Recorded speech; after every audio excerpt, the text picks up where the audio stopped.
walk out with stuff, and they do it over and over again.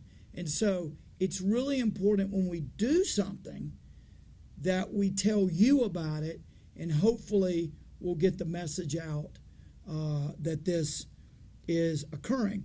The other thing I wanted to mention is, so we're part of this broader group with Llama, led by Chris as the current chairman, and through the Homeland Security folks and the other states. But in Arkansas, I wanted to have my own group that does two things: that meets in my office with whom we want to be a part of it, and then we interact across state lines with HSI and our partners. So to that end, we have meetings. We have, for lack of a better name, we call it Orca A, which is Orca-A, which is just the Arkansas part. So we have meetings. We've had them, I don't know, every month or two, and where we get people together for lunch and we talk. It's mostly law enforcement and private sector partners, but we're talking about best practices, what we're doing right, what we're doing wrong. We're developing one of the most important things in life. We're developing relationships where we know people, who to call, and we're talking to them, we're communicating with them. And right now we're going to start looking toward the legislative session so that we can identify things that we need to, that I want to advocate for. As you know from my first legislative session, I believe in having a package of stuff that we're going to push. And so I've been talking to Steve Good, for example. He leads the Arkansas retailers, and I looked up on my phone here because I know Tyler is here from Arkansas retailers. We need those partners, even if they're not the biggest and involved across state lines as much. We still need them and their input with meeting with us and sharing with us. And so I think our partnerships are going to grow, and I think our effectiveness will grow. Does anybody else have anything to add? Okay. Well, I appreciate y'all being here, and we got time for some questions. Yes, sir. I see the number of arrests here. Do we have any idea or estimates of how much dollars that translates to in terms of what was stolen?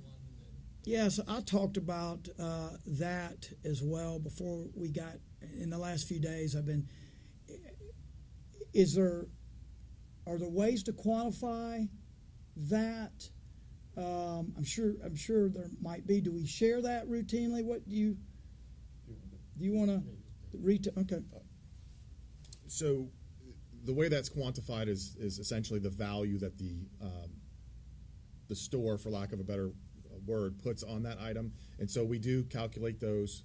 We do both on a case basis, because that can matter for a charging document, for example, but we also collect that from a national standpoint. And so as far as the numbers for this, I don't have those off the top of my head, but I know that the Attorney General had referred to, I believe it was $70 billion that is ultimately passed on to us as taxpayers. And we're certainly seeing our portion of that in Arkansas in terms of the amount of loss that's being absorbed first by the corporation, Walmart, what have you, and then passed on to us. Yeah, and one thing I would mention, because that's a great question. That's the type of thing that is routinely put out when there are big drug busts, et cetera. It would make sense. You have it. One thing I'd want to point out here: there's no guarantee when we execute one of these blitz operations. There's no guarantee you're going to find them with much of anything. I won't get into all the evidence that we have, but you may find them with nothing from a retail vendor, but you have other evidence that ties them to it.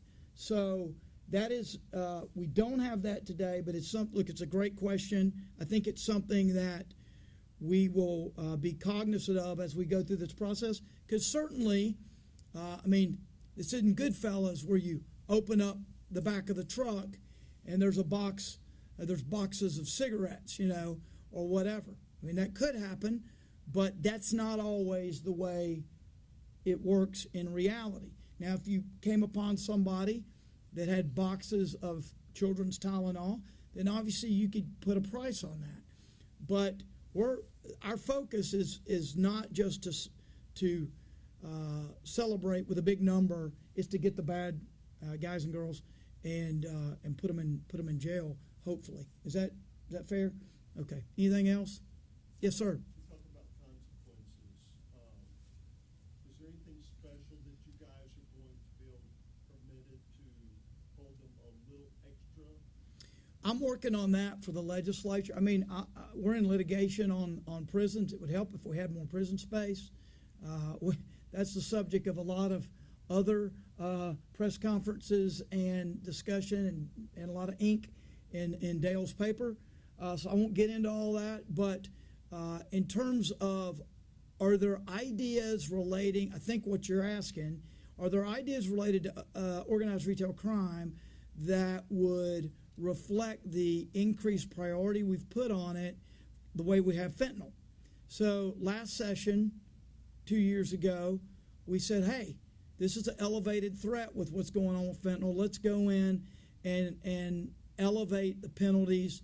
Let's put a new focus on it. Let's have some additional consequences. That is on my agenda for the legislative session. We don't have that at this time to my satisfaction, but that is something. Look, I think a lot of these areas where we want to not only have stiffer consequences, but we want to send a signal to the public that this is an elevated threat. I think it's fair to add additional penalties and to single it out and make sure everybody knows that if you're doing this, you're not going to have a good result. So I just say that stay tuned on that, but that is definitely on the agenda for me personally. Okay.